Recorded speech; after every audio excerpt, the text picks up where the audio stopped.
7 class کے planner میں ایک سوال ہے کہ کسی تقریب کی رپورٹ لکھیں۔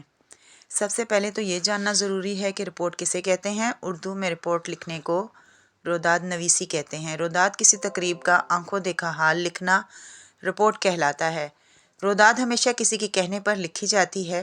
یہ زبانی یا تحریری دونوں صورتوں میں ہو سکتی ہے۔ گویا کسی خاص مقصد کے لیے معلومات اکٹھی کرنا اور انہیں خاص ترتیب کے ساتھ لکھ کر یا زبانی فرد یا ادارے کو پہنچانا جس کو اس کی ضرورت تھی۔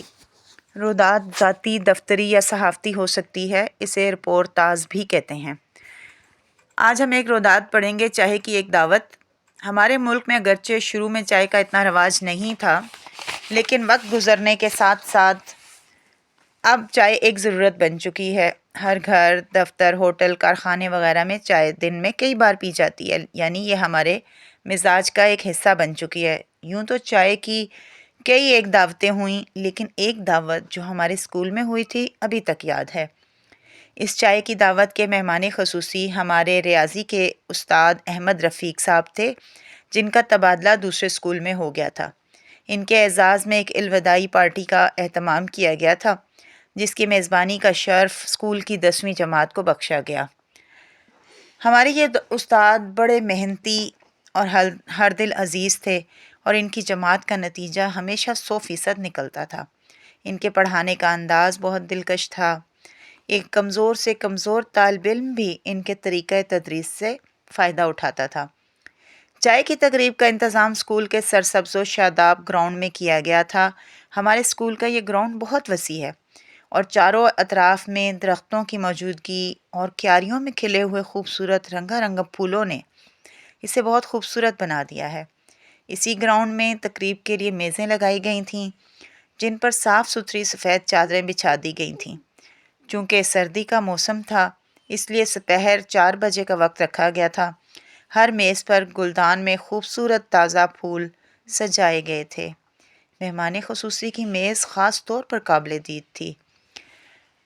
چائے کی اس تقریب میں الوداع ہونے والے استاد محترم کی خدمت میں چند طلباء نے اپنے تاثرات بھی پیش کیے۔ تمام طلباء ریاضی کے استاد کی تبدیلی پر نہایت افسردہ تھے، کیونکہ وہ ایک شفیق، مہربان، محنتی اور ہمدرد استاد سے محروم ہو رہے تھے۔ کچھ طلباء تو اپنے جذبات پر قابو نہ رکھ سکے اور ان کی آنکھیں نمناک ہو گئیں۔ اس سے پہلے کہ چائے پیش کی جاتی، مہمان خصوصی کو اسٹیج پر اپنے خیالات کا اظہار کرنے کی دعوت دی گئی۔ انہوں نے مختصر الفاظ میں تمام حاضرین کا شکریہ ادا کیا اور کہا کہ وہ وقت جو انہوں نے اسکول میں گزارا انہیں ہمیشہ یاد رہے گا، اور خاص کر یہ تقریب جس کا اہتمام نہایت عقیدت کے ساتھ کیا گیا ہے۔ انہوں نے یادگاری شیلڈ پیش کرنے پر بھی تمام حاضرین کا شکریہ ادا کیا اور کہا کہ یہ ان کو ہمیشہ اس تقریب کی یاد دلاتی رہے گی۔ تقریب کے اختتام پر حاضرین کو چائے پیش کی گئی۔ کہنے کو تو صرف ایک چائے کی دعوت تھی، لیکن اس میں بہت سے دیگر لوازمات بھی شامل تھے۔ شامی کباب، سموسے، نمک پارے، کیک، پیٹیز، پیسٹری وغیرہ مختلف خوبصورت پلیٹوں میں سجائے گئے تھے۔ ہیڈ ماسٹر صاحب، مہمان خصوصی اور اساتذہ کرام نے 10ویں جماعت کے طلباء کو ایسا زبردست اہتمام کرنے پر شاباش دی۔ اس کے ساتھ ہی چائے کی یہ تقریب اختتام پذیر ہو گئی۔